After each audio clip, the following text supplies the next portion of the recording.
Afam bụ Ụzọamaka nke Mdele Nwankpa. Abụ m onye Igbo.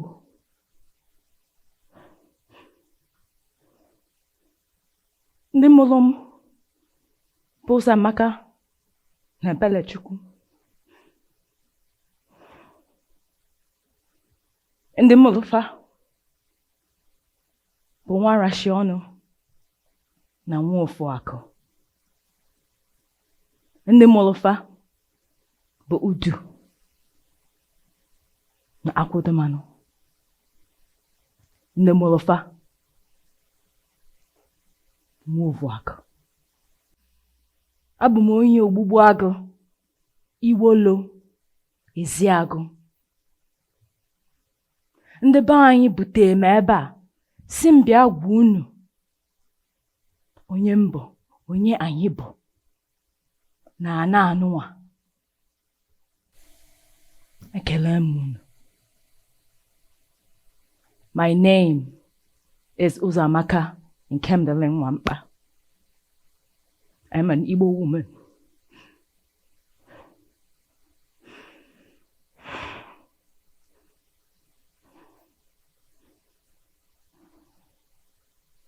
Daughter of Ebelechukwu and Ụzọamaka. Granddaughter of Nwankapa and Nwankapa. Great-granddaughter of Udu and Nwankapa. Great-great-granddaughter of Akwụdomanụ. I am from the Iwolo people, Eziagụ, Ogbugbuagụ. My ancestors have sent me here to ask for permission from the indigenous people of this land to tell our stories. Thank you for having us.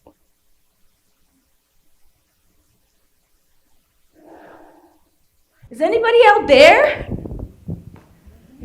Hello? Is anybody out there? I wasn't sure. Okay, there's people out here. Hi! How y'all doing? When I say Denison Kwenu, your response is yeah. Denison Kwenu. Yeah. Denison Kwenu. Yeah. Denison Kwenu. Yeah. When I say Denison Kwezuonu, I need you to make all the sounds in the world. Stomp your feet, clap your hands. Denison Kwezuonu.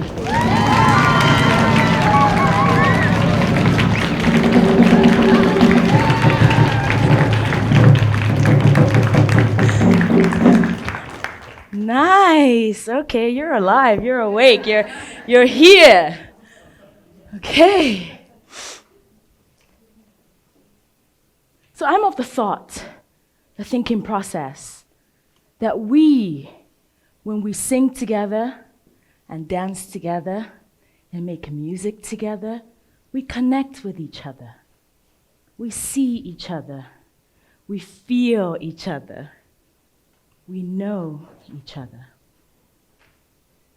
So this is going to be a bit of a social experiment. Bear with me.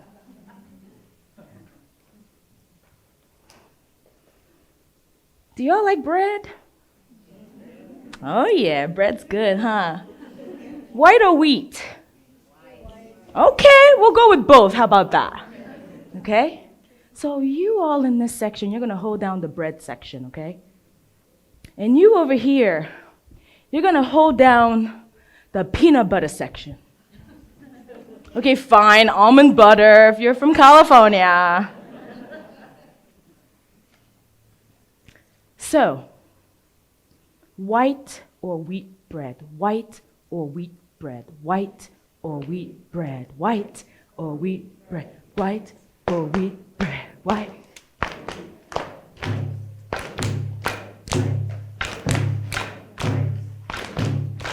No sound, just your hands or your feet or your claps.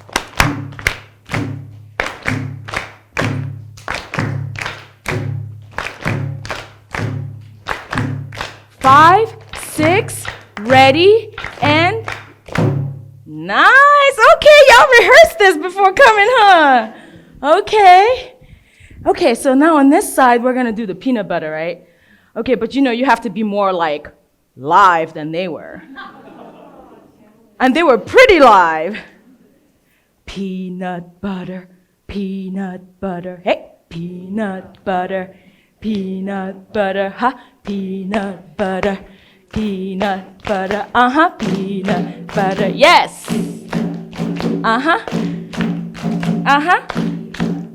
Yes. Hey.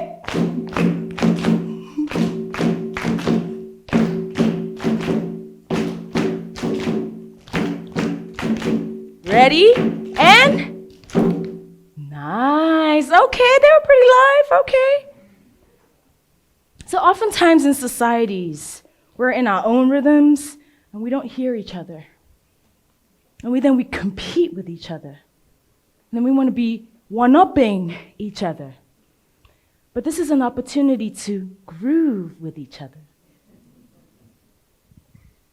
And make rhythm with each other. I'm pretty sure peanut butter and bread go together. So let's try that. We're going to start with you, and then I'm going to bring you in. And then I'm going to have you go down, and I'm going to end here, okay? So, starting here.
Close your eyes.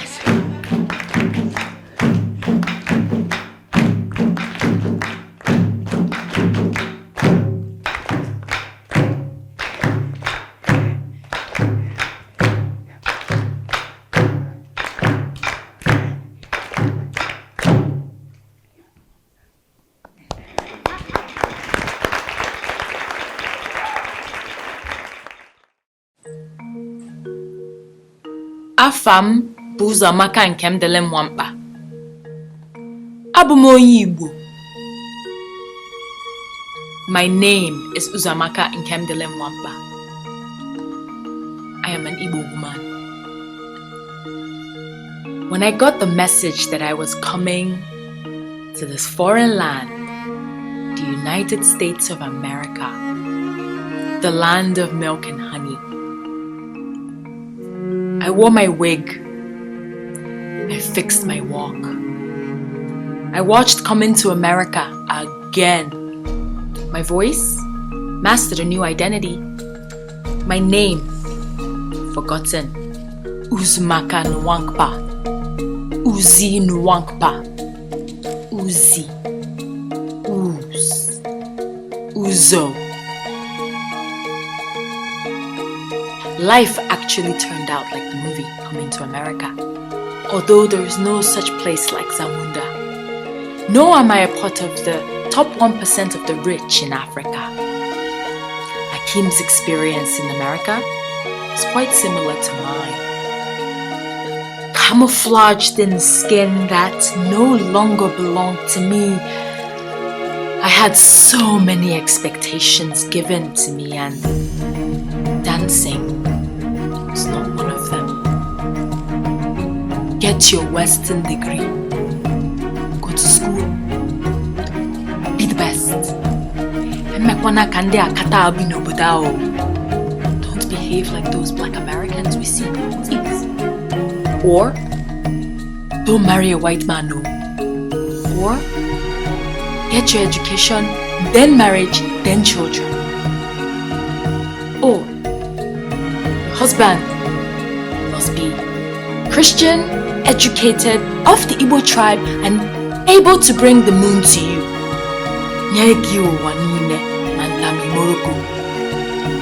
You see, I did everything I could to assimilate, to survive.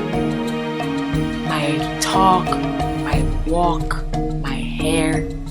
Can we talk about my hair? My identity became chaotic. In America, I am black. In Black America, I am African. And in Africa, I am a queer maiden, unmarried, without the fruit of the womb. We, blacks, African descendants, are constantly salvaging and scraping whatever is left of our identities, the hidden truths of our indigenous connections, who we truly are. I often ask myself, who am I? Is the African woman visible in this country? Am I not to exist? Am I to become Black American? When immigration knocks on my door, my heart still jumps.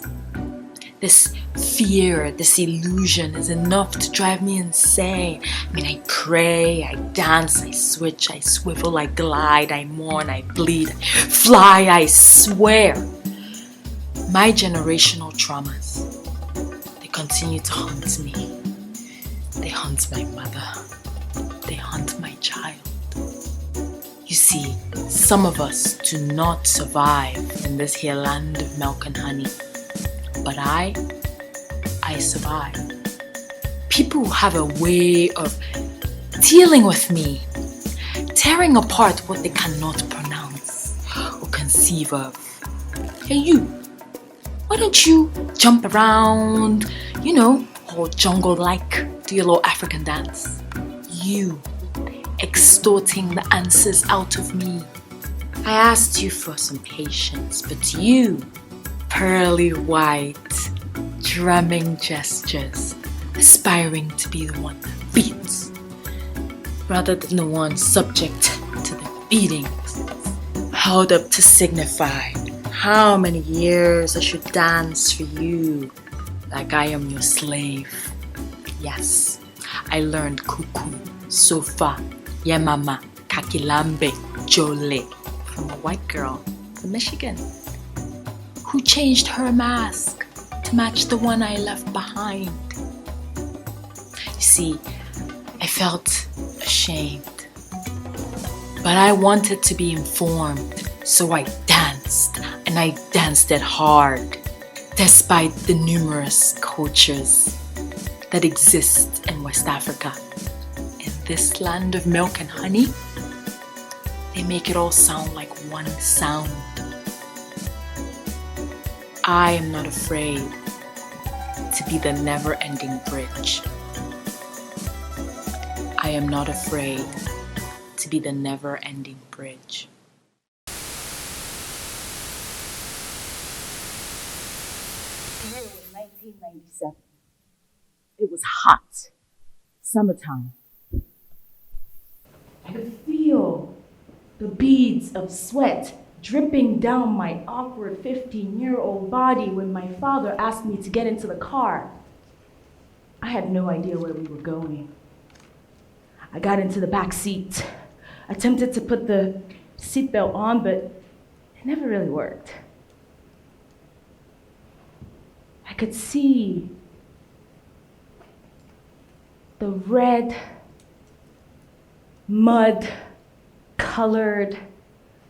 ground where the hawkers, with their sway in their hips and their multiple colored scarves and lapas, carried their freshly fried bean cake.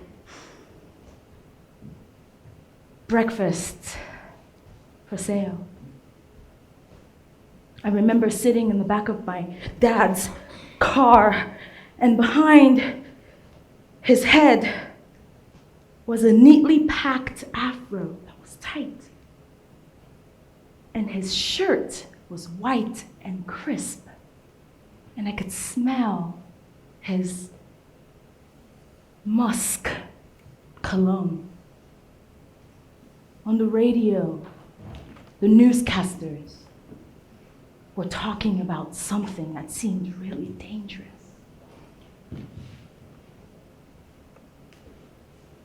We drove through the beautiful trees, deep dark green, light green, lime green, to this awkward portion, and he parked on the side of a hill, and we got out of the car and he grabbed my hand. I had no idea where we were or where we were going.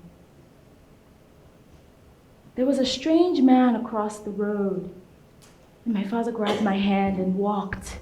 And as we walked towards each other, this strange man who had a white hat on, you know, the kind that the Hausa people wear, and a huge boo-boo, you know, that you had to kind of lift up from the ground so you don't step on it. Him and my father shook hands and had pleasantries.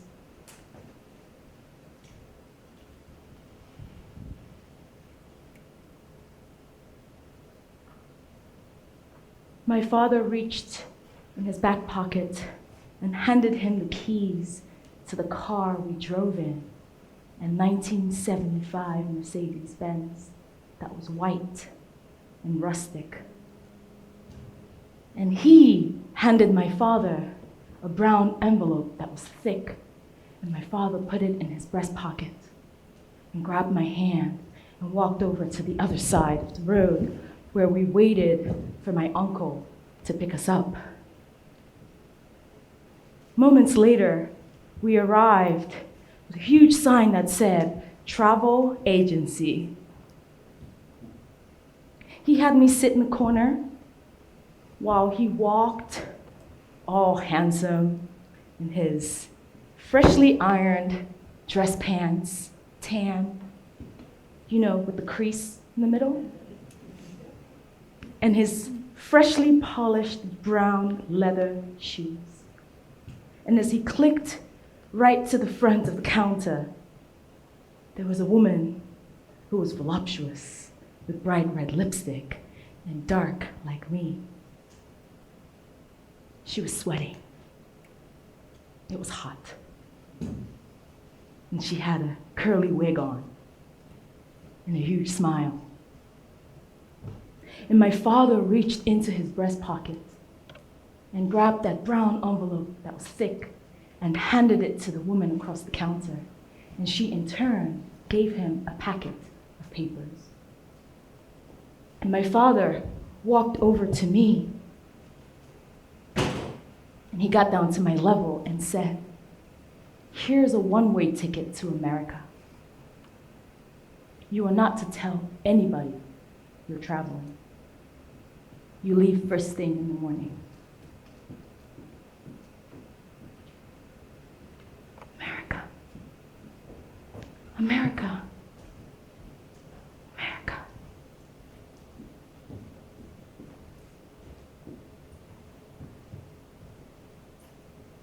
The feeling inside, it was like my dreams had been answered. I prayed every night to go to the United States of America, the land of milk and honey, where I can wear my short skirts and drink Coca-Cola.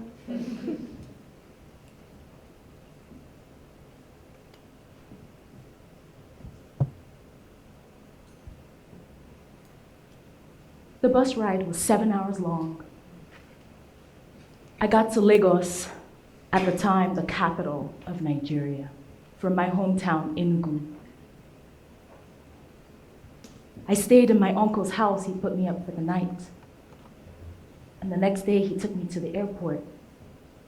I was to fly KLM Airlines from Lagos to Amsterdam, from Amsterdam to London, from London to Washington, D.C. My uncle handed me $300. It was the most amount of money I had ever seen in my life. $300. Going to America.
Step on the escalator, but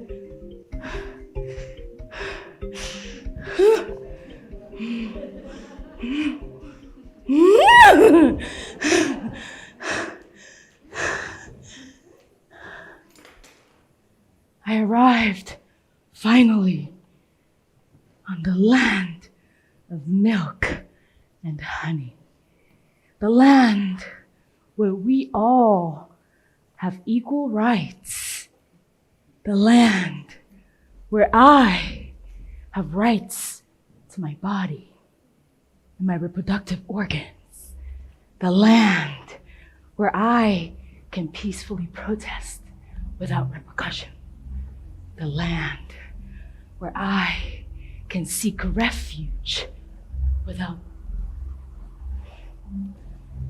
I can seek refuge. I can seek refuge on this land without being locked up in cages. My aunt came. She picked me up from the airport. She had one of those big cars, you know, the kind that you could just kind of have to step on and, you know, that's what we call called it back home, which literally translates to poor man greeting the rich man.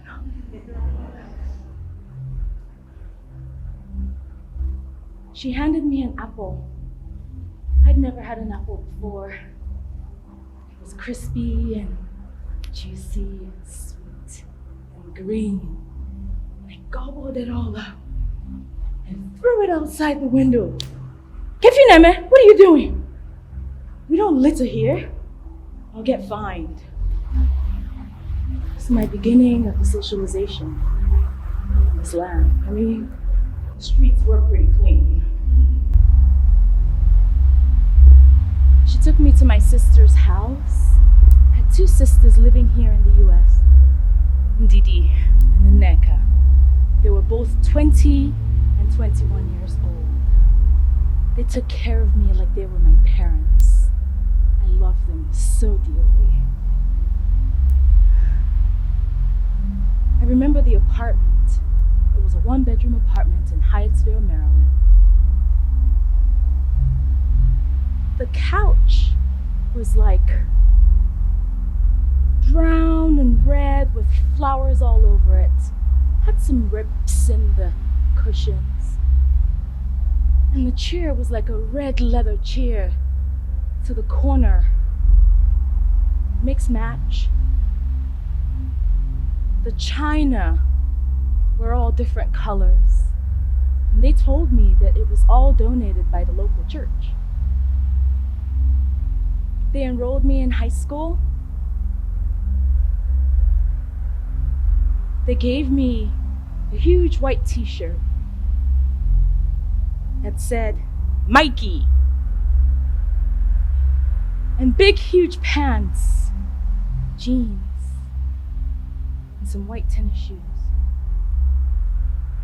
And I remember showing up to school that day, and they asked me my name, and I told them. Huh? What'd you say? What's your name? Where you from? You wore that from Africa? Y'all got clothes in Africa? You swing from trees? Huh? Huh? Huh? Say that again? You smell African. African booty scratcher.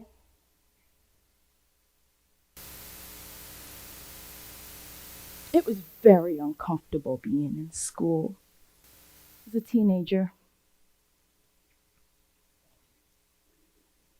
I remember the school nurse telling me that girls my age, little black girls my age, are more likely to get pregnant at 15.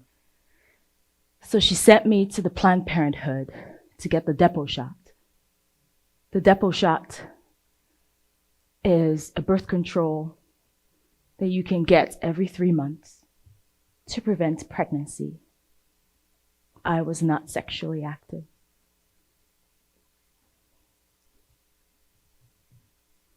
She was white. I remember being asked for my immunization papers.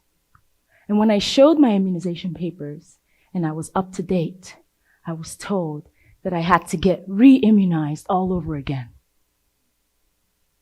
Maybe because I was carrying some disease that I didn't know about.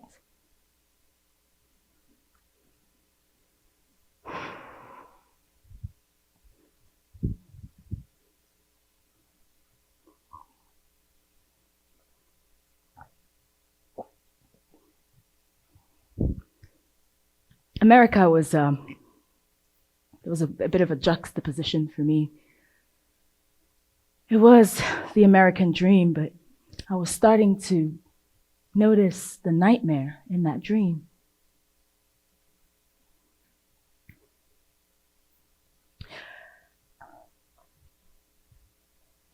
You know, surviving America is something that I'm still living today. Attempting to understand what it takes to survive and thrive on this land. There are 4.2 million Black immigrants on this land. 26% of them are college educated. And out of the 26%, 56% of them are Nigerian. A good percentage of us get deported on a daily basis. Mostly Jamaica, Nigeria, Guinea, and Senegal, top countries. When we see the face of immigration, we tend to see many kinds of faces, but I hardly ever see the Black face. In America, I learned about racism. I learned that it mattered, the color of your skin.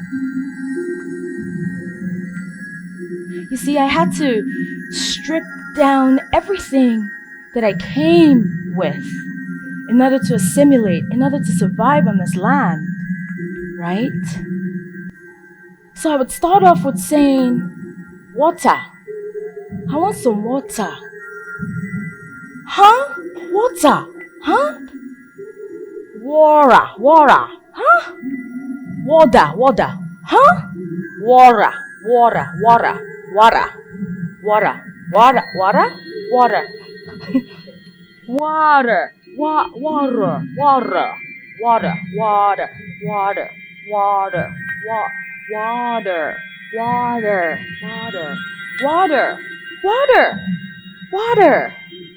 Water.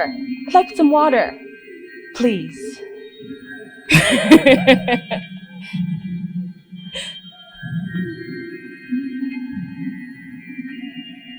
The fear of immigration knocking on my door is one that I cannot describe. Imagine having to fear being deported, whether or not you are documented on this land. The fear that you do not belong here. Just by me speaking, the words that I say is a dead giveaway. Some advice I was given is stay under the radar. Do not get pulled over by the police. The police is not your friend. I was quite lucky to be socialized by a few African American folk on this land who taught me about the history of this land. You see, I didn't know, I had no idea. I had no idea that the color of my skin meant something, and it meant something different. When I came to this country, I got in because I used my British passport. And with a British passport, you could get in, no visa necessary. In fact, you get 6 months to play. My Auntie Rose just passed away last week.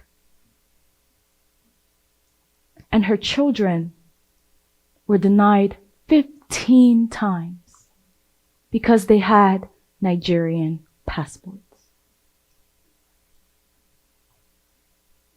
I guess we were one of those shithole countries, huh?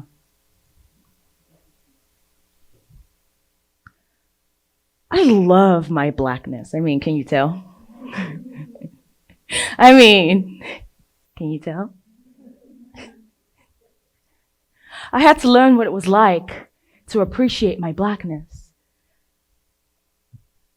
As an African woman, I could walk tall, my head up high, wrap my lapas around, sway my hips just like my mamas and my grandmamas.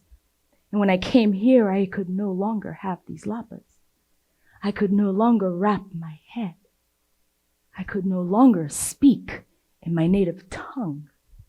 All that got stripped away, like uprooting a plant and planting it in unfertile grounds.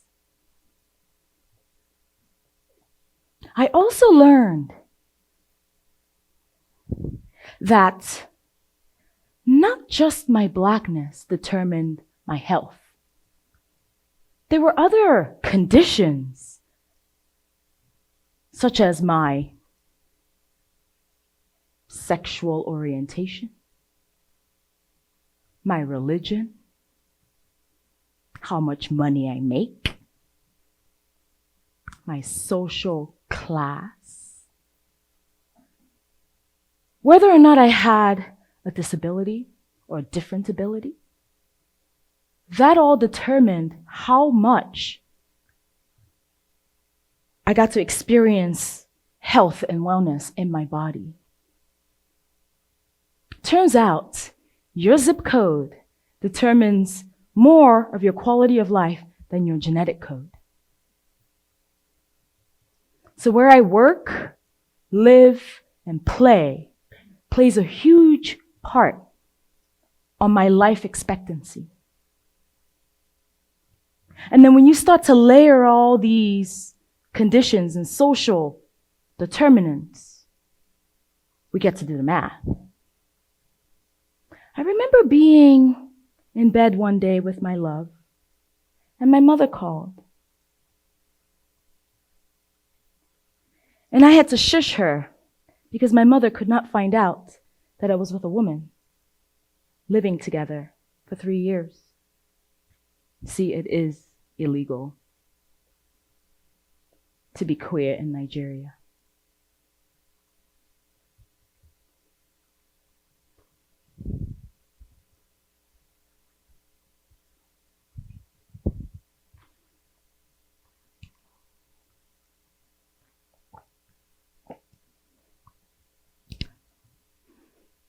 Back to my blackness, this awesome blackness.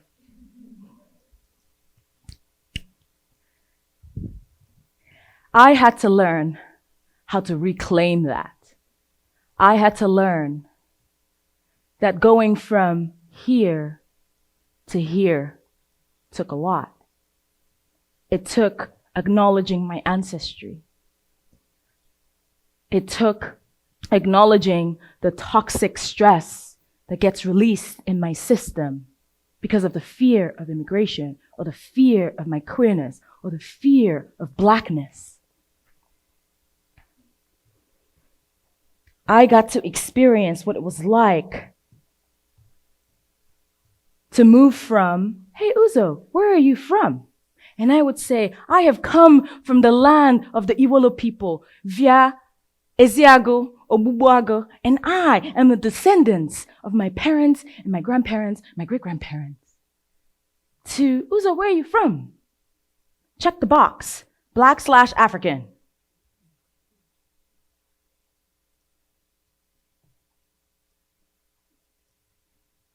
Toxic stress is a real thing.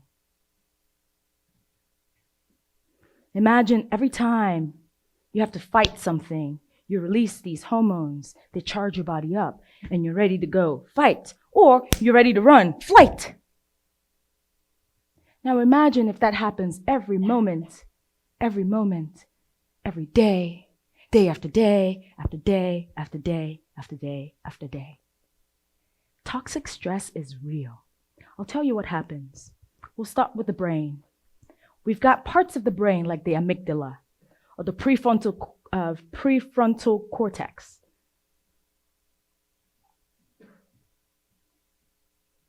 I'm scanning my brain right now because probably the toxic stress has helped me forget. And that's what it does. It affects your memory. It affects your judgment. It affects your ability to make sound decisions. It affects your emotions, your limbic system. It affects your nervous system. You're not able to properly regulate. The over-release of these hormones inflame our system. Let's move over to our immune system. We're not able to fight infections as quickly as those who are not experiencing constant toxic stress. So then I get sick, and then I go to the hospital, and then I can't afford to pay for it. And then they send me home, to the home where I live, which isn't quite safe. Because there's mold. And I have asthma because there's a big thing that releases things out of the thing, and I can't breathe. But I can't afford to move, you see. Our social conditions affect our health much more than our genetic makeup. So I can move from that environment to a green space, which means there's more grass for the kids to play, and there are more trees, and I can breathe, so I can live longer. Right? So when we begin to intersect all these pieces, we start to understand why particular people are sicker than other people. Moving to our cardiovascular system, our heart, that pumps and keeps us alive. When those vessels are clogged because they're so inflamed, I'm much more likely to get a stroke at an early age, or a heart attack, high blood pressure. That's like when the pressure is going through the hose, and if the hose is working really well, then that's great. But eventually that hose starts to wear out, and there are holes in there, and then they start to leak, or things start to get in there, and plaque prevents the flow of the blood to my heart, and my brain is just making any sense. Our endocrine system, that's the system that helps regulate our temperature, regulate our hormones. Our thyroid is so important. So now I start to gain weight, and I start to get large. And they say, why don't you just go work out? Pull yourself up by your bootstraps. But nobody asked me, how much toxic stress am I experiencing? Where do you live? Who's your social support network? Have you experienced trauma recently? What about the generational traumas that we are carrying for our ancestors? Trauma is a real thing, right? Trauma is a real thing. I've got my own share of trauma. I think probably gonna need a chair for this.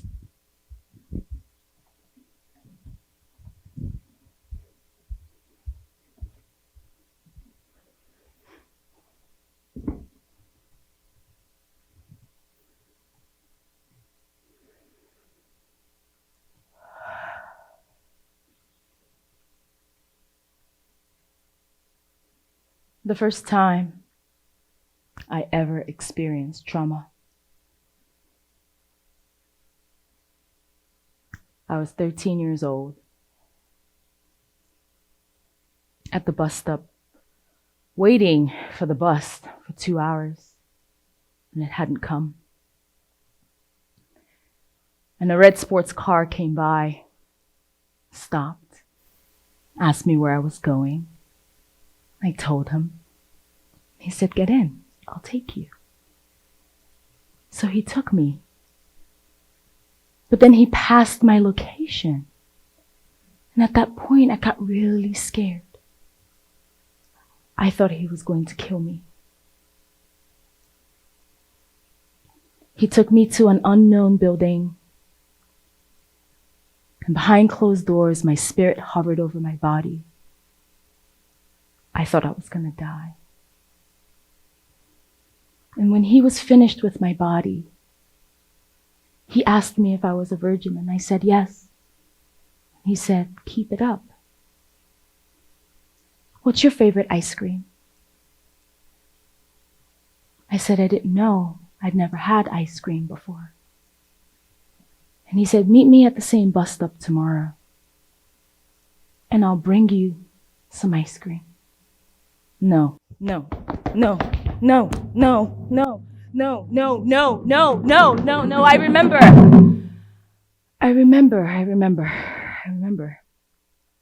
The first time I ever experienced trauma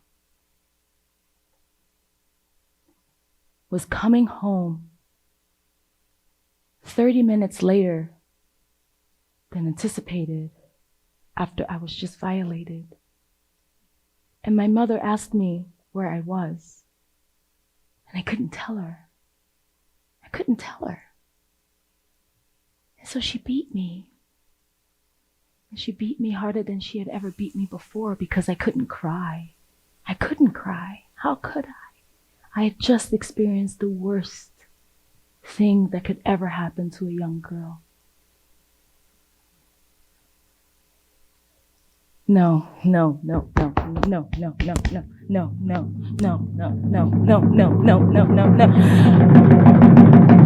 I remember. First time I ever experienced trauma was witnessing my uncle, who was 24 years old at the time, force himself onto my sister over and over and over again. She was only 6. No.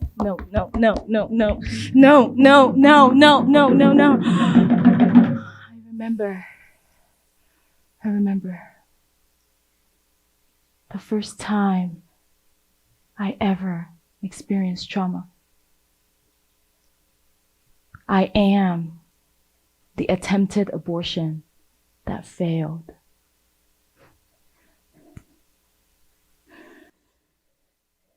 Eyimba, enyi. Eyimba, enyi. Eyimba, enyi. Eyimba, enyi. Eyimba, enyi. Eyimba, enyi. Eyimba, enyi. Eyimba, enyi. Eyimba, enyi. Eyimba, enyi.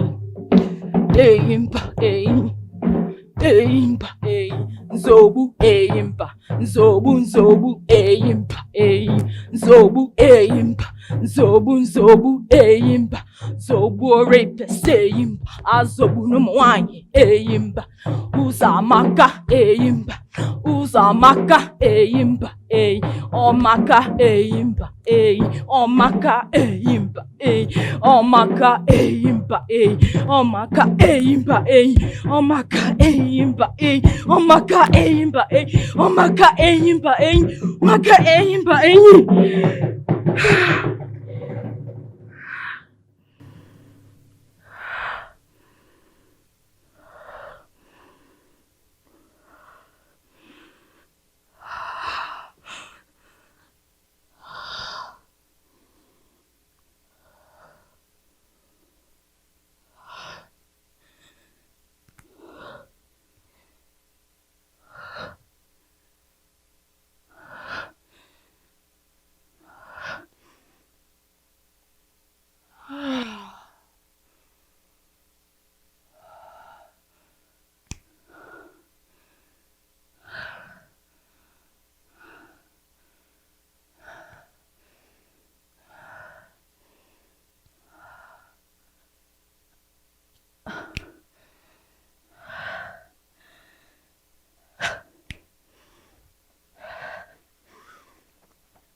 Echini n'ọdịnihu mgbọghọ jeloba. Nwanne chi ọdịnihu mgbọghọ jeloba.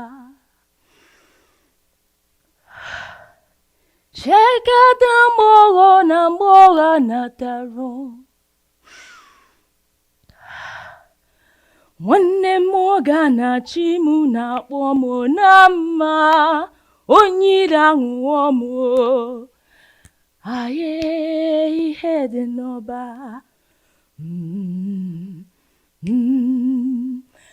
Aye, ihe dị n'ọba.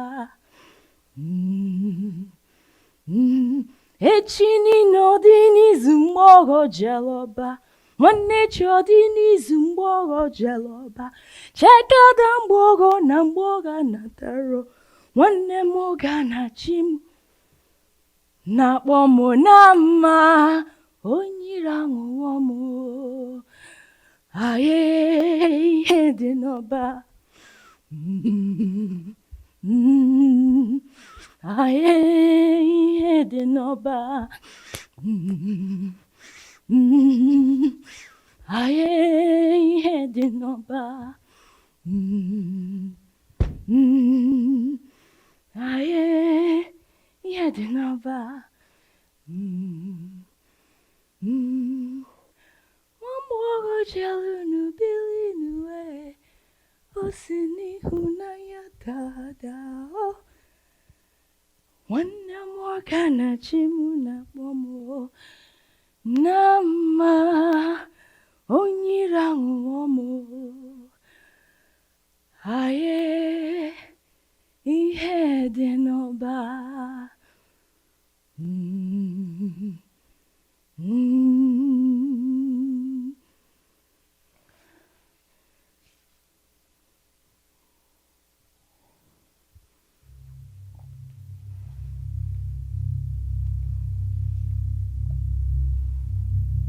I learned that my healing needed to come from within.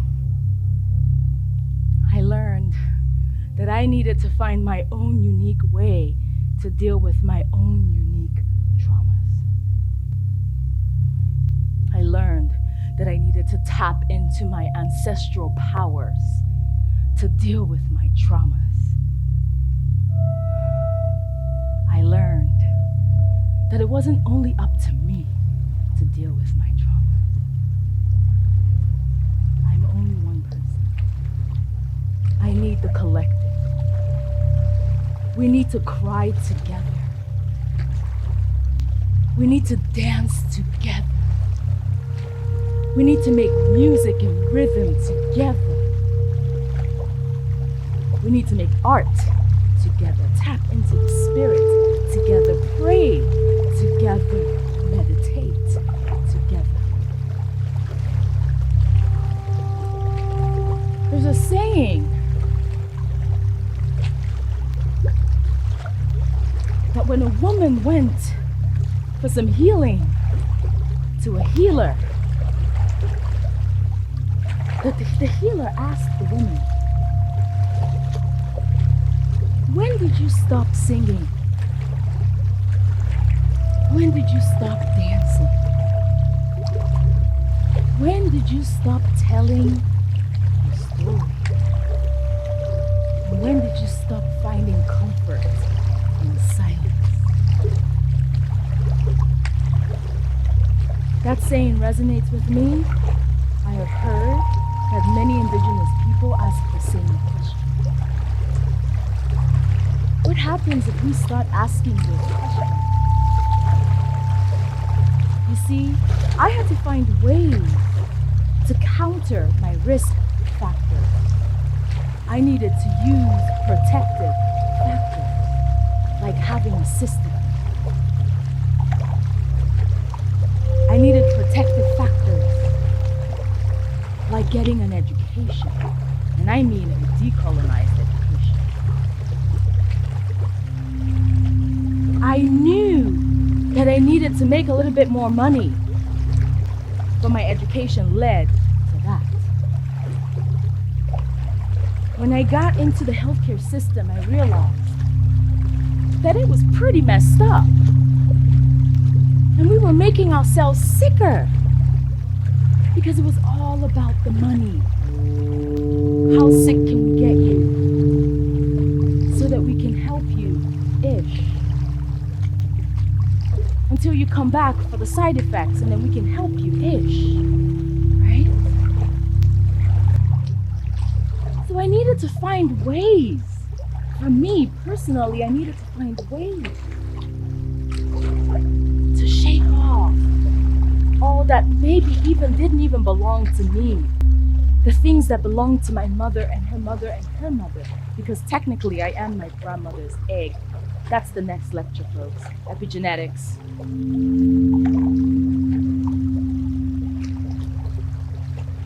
We can begin to imagine what it would be like if we decolonize our way of thinking about health and well-being. What would it look like if we actually value communal singing and and dancing. What if your doctor prescribed that for your depression? Wouldn't that be cool? What if you got prescribed to go see a play like this so that you could connect with others? Wouldn't it be cool? Wouldn't it be amazing if we could tap into the indigenous people of this land and what actually worked for them on this land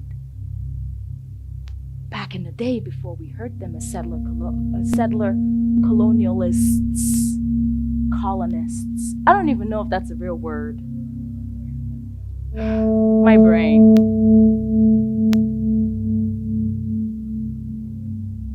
How can we begin to imagine our own recovery from not only our individual traumas, but also our collective traumas? When you hurt, I hurt. When you heal, I heal.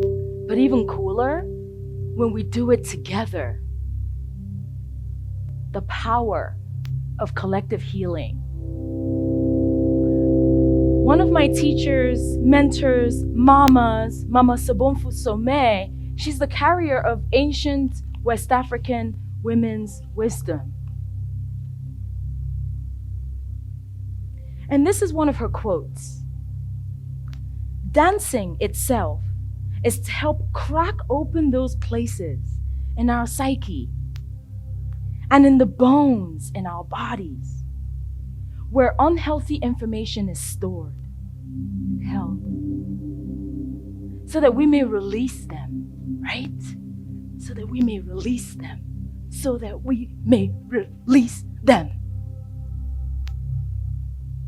The singing is to act as water, to wash, to cleanse, and to purify those areas in our lives. To cry is to wash away the grief.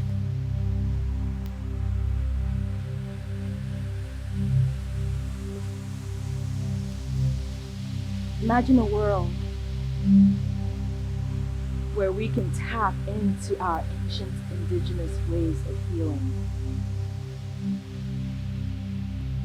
First, by starting to say, I'm sorry to what we've done to the people of this land, to what we've done to vulnerable people across the world.